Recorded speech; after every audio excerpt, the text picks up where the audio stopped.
Ito yung radio natin, sir. Medyo nagre-reflect lang dahil masyadong matingkad yung nilagay kong ilaw dito sa kanyang LCD.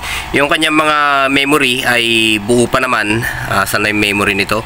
BFO, ayan. Memory 663, 680, 644, 780, 421, 15421, 746. Okay. Depende, sir. Madali lang naman mag-install ng memory dito o madaling mag-save ng memory. Okay.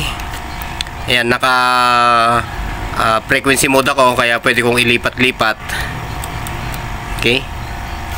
Andito naman yung kanyang repeater, sir. Ayan. Saksak natin yung repeater natin. Okay. At andito naman yung kanyang gamit sa loob. Ayan. Ito, sir, medyo old na tong B8 na to, pero very working yung kanyang very responsive itong kanyang board. Napakalinis pa niyan. Ito yung Japan na B8. Magandang rumesib yan. Naka B8 na siya dito. May konting delay na rin yan.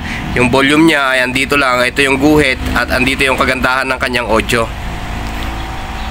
Okay, pagka isinaksak natin ito, dali lang, sir, yan, iilaw yan. Okay, kung halimbawa wala akong pampitik dito naka 420, sandali lang, sir, kargaan ko lang ng antena. Ito yung kanyang audio outcome, sir, bali frequency ko muna dyan sa 14761 at itong isa ay nasa 14418. Yan yung frequency natin sa amateur sa DX2 SAC. Ayun, naka 418 ako. Pagka pipigayin ko yan, pupunta doon sa 761 14761. Ayan, ito siya.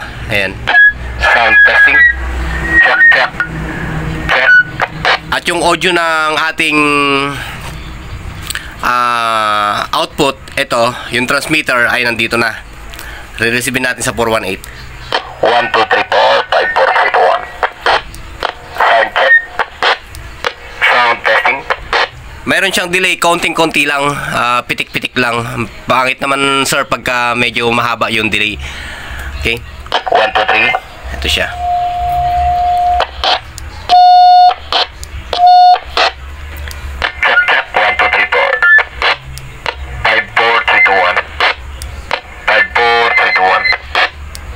Sound,